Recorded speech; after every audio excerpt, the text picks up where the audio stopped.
escuchan a mí? Bueno, te noto distinto a las fotos. ¿Vos te hiciste algún cambio de look o no? Sí, bajé mucho de peso, que la verdad que lo necesitaba.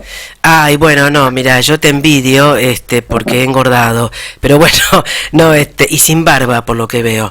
Sí, gran Bueno, parte del peso lo perdí de barba, me parece. bueno, son los comienzos del 2021. Bueno, estamos con el doctor Federico Matías Perkovich, que es un importante abogado previsionalista, en realidad especialista en seguridad social, que es más amplio la materia, de Buenos Aires, y como dijimos ya, es presidente de la Comisión de Seguridad Social de la Asociación de Abogados de Buenos Aires. El doctor Perkovich, bueno, de hecho ya ha dado varias charlas, conferencias, notas, referidos a la nueva ley de movilidad previsional. Y ahora te vamos a preguntar, Federico, concretamente, ¿qué opinás sobre esta modificación que surgió muy rápidamente el 30 de diciembre del año pasado? Sí, cómo no. Nosotros desde la Comisión de Seguridad Social en la Asociación de Abogados de Buenos Aires venimos trabajando hace tiempo con el tema, porque si bien esta ley fue sancionada por el Congreso en los últimos días del año, nosotros todos sabíamos que este año íbamos a tener nueva ley de movilidad jubilatoria. ¿Por qué? Porque apenas asumido el nuevo gobierno en el 2019, se suspendió la fórmula de movilidad que tenía vigencia, y durante todo este año 2020, en primer lugar, la suspensión había sido por 6 meses, y al final, por el agravamiento de la emergencia, ¿no?, producido por la pandemia, se prorrogó durante todo el año. Así que ya, como estaba suspendida la movilidad jubilatoria y el Poder Ejecutivo, el presidente, tenía que dar aumentos por decreto, estaba previsto que hubiera una ley de movilidad jubilatoria que empiece a regir a partir de marzo del año que viene. Así que nosotros veníamos siguiendo toda la cuestión, y bueno, concretamente la ley tiene algunos inconvenientes y algunas críticas que nosotros hemos hecho, sobre las cuales ahora podremos profundizar. Pero más que nada, creo que el principal inconveniente es que, habiendo transitado todo este 2020 que terminó en situación de emergencia, donde se fueron dando estos aumentos discrecionales para los jubilados que no tienen base en ninguna variable de la economía, y partir desde ahí, en marzo de este año, partir desde este haber que tuvo estos aumentos paliativos, de emergencia, y seguir desde ahí como si nada, queda una situación compleja, porque les estamos prolongando hacia el futuro los efectos de la emergencia para todos los jubilados. Exactamente, porque de hecho ya ahora se está notando que hay una disminución así tipo sangría en los haberes, y siempre son los más perjudicados, los jubilados y las jubiladas, en definitiva. Una variable de ajuste que no debería suceder. Claro, lo que pasa que siempre en nuestra historia ha sucedido, porque el pago de las prestaciones de la seguridad social representan un porcentaje altísimo del presupuesto nacional. Quiere decir que cualquier ahorro, cualquier mecanismo que le implique al Estado ahorrar algo, tiene un impacto enorme sobre las cuentas públicas. Entonces, esta situación que estamos viviendo ahora, con sus especiales particularidades, es la repetición de otros episodios donde ha ocurrido lo mismo. La movilidad jubilatoria, que tiene una fórmula automática en el último periodo desde el 2008, que empezó a regir en el 2009, fue modificada en el año 2017. Exacto. Para empezar a regir a partir de 2018. Otra situación en la que se previno de un desembolso importante por el aumento que tocaba y se pateó para más adelante. Cuando esa fórmula que medía más que nada inflación iba a reflejar la alta inflación que hubo en el año 2019, se suspende por la emergencia. Y siempre pasa eso, ¿no? Que como es un porcentaje tan importante del presupuesto el que se destina para cubrir estas prestaciones, siempre cuando los distintos mecanismos van a dar un aumento importante, se utiliza con distintos fundamentos esa oportunidad para modificar la fórmula y siempre se generan ahorros fiscales que son tremendos, pero que lo sufren los jubilados, ¿no? Sí, incuestionablemente que es así. Ahora, con respecto a esta ley de movilidad, presumo que va a haber algunos recursos de inconstitucionalidad, ¿no? Porque de hecho, a mi entender, por lo menos, no la veo viable y en modo alguno beneficiosa para los jubilados y jubiladas de la República Argentina, ¿no? ¿Cuál es tu opinión? Sí, es posible. Lo que pasa que a mí en esto me gusta ser cauto, ¿no? Y así como digo que en el 2020 los jubilados perdieron respecto de la ley que estaba suspendida, porque la ley que estaba suspendida, que también tenía muchos defectos técnicos y creo que el principal de ellos era que otorgaba los aumentos con mucha posterioridad a cuando se habían devengado las variables, ¿no? Era una fórmula que estaba basada básicamente en inflación, pero se reflejaba la inflación en el aumento de las jubilaciones 6 meses después de que hubiera ocurrido. Quiere decir que no llegaba nunca la recomposición. Cuando debía llegar, se suspende, y que es a inicios de 2020. Y todo 2020 tiene este problema que para mí es muy mesurable y concreto. Y eso sin duda va a tener los jubilados tienen la posibilidad de recurrir ante la justicia por este tema. La ley de movilidad jubilatoria empieza a regir hacia el futuro. El primer aumento va a ser en marzo. Exacto. Entonces, yo estoy seguro de que se ha producido un daño durante el 2020 y que los desaciertos técnicos que tiene la nueva ley, que es la 27609, pueden llegar a generar un perjuicio para los jubilados o no. Pero yo creo que hay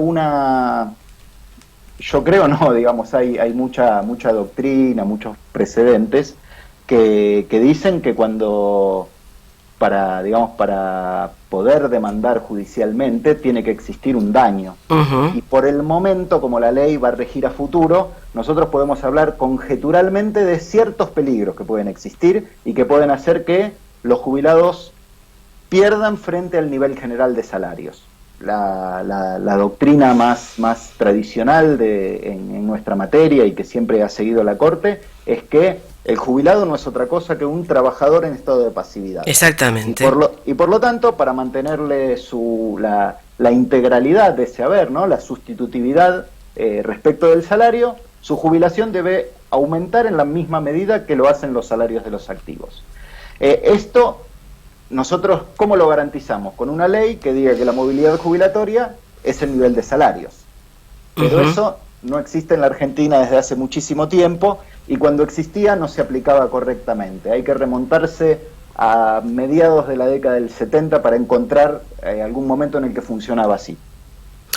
Entonces, lo que quería decir sí, es que a futuro puede funcionar mal o puede funcionar bien. Hay muchos peligros de que funcione mal, pero también es la misma fórmula que rigió desde el 2009 hasta el 2018 y no tuvo inconvenientes. Quiere decir que no sabemos, no estamos prevenidos de que vaya a funcionar mal o vaya a funcionar bien, porque depende un poco de cómo evolucionen las variables de la economía.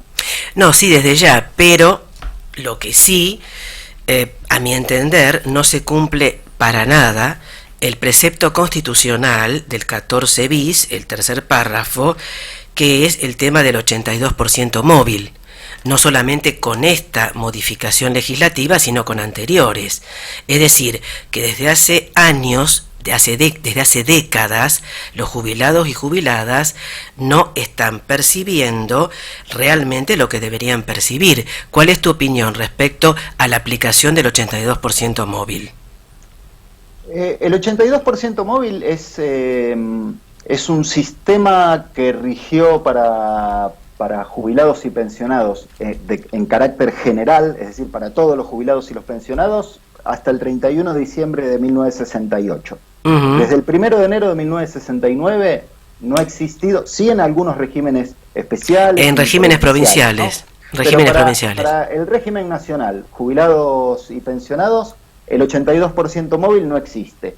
La verdad que era un sistema un poco complicado en su instrumentación, porque cada persona tenía un haber de cese y un cargo de cese que había que vincularlo con su propia jubilación. Quiere decir que aquella persona que se había jubilado, qué sé yo, como soldador, tenía que ir siguiendo el sueldo del soldador en actividad y cobrar como jubilado el 82% de eso mes a mes. Esto generaba mucha burocracia, los expedientes estaban todo el tiempo saliendo de archivo y volviendo a entrar para hacer reajustes administrativos, y además que la realidad del mercado del trabajo fue modificándose, porque antes una persona entraba a una empresa y permanecía durante toda su vida laboral posiblemente en la misma empresa, y el mercado del trabajo fue más dinámico. Entonces hoy es muy difícil decir que un jubilado es gerente de ventas, porque puede ser que haya terminado en ese cargo, pero fue ocupando muchos cargos. Quiere decir que a partir del 69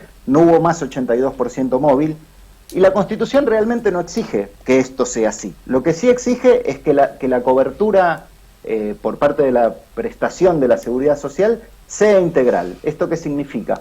Que cubre integralmente esa contingencia que sufrió la persona, es decir, es muy mayor para trabajar, o tiene una invalidez, una incapacidad laborativa, o ha fallecido, y respecto de su grupo familiar tienen que garantizarle el sustento de manera integral, que se sustituya la pérdida de ingresos. Y eso es lo que se debe garantizar, que el 82% móvil era una manera de hacerlo, pero la verdad es que existen otras formas que pueden funcionar muy bien.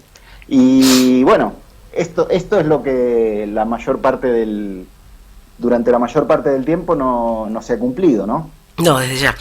En muy breves palabras, ¿cuál sería, a tu entender, Federico, el sistema que mejor podría funcionar para la República Argentina, dejando de lado esta ley de movilidad, ¿no es cierto?, en beneficio de los jubilados y jubiladas, y que no tengan que estar prácticamente viviendo con unos haberes de hambre, como está ocurriendo actualmente? Claro, la movilidad es solamente una parte de las distintas normativas que se aplican al sistema previsional. Solamente la movilidad lo que tiene que hacer es mantener el valor del haber jubilatorio. Vamos a suponer que al inicio al jubilado le pagaron un haber correcto, lo que tiene que hacer es mantener que ese haber correcto dure en su corrección durante todo el tiempo que lo cobre. Esto es solo un aspecto. Yo creo que hay muchas cuestiones que se le piden a la movilidad que son cuestiones a resolver en todo el sistema. En esta oportunidad se debatió mucho acerca de la sustentabilidad del sistema, que el sistema se pueda pagar, que el Estado siempre tenga fondos para poder pagarlo.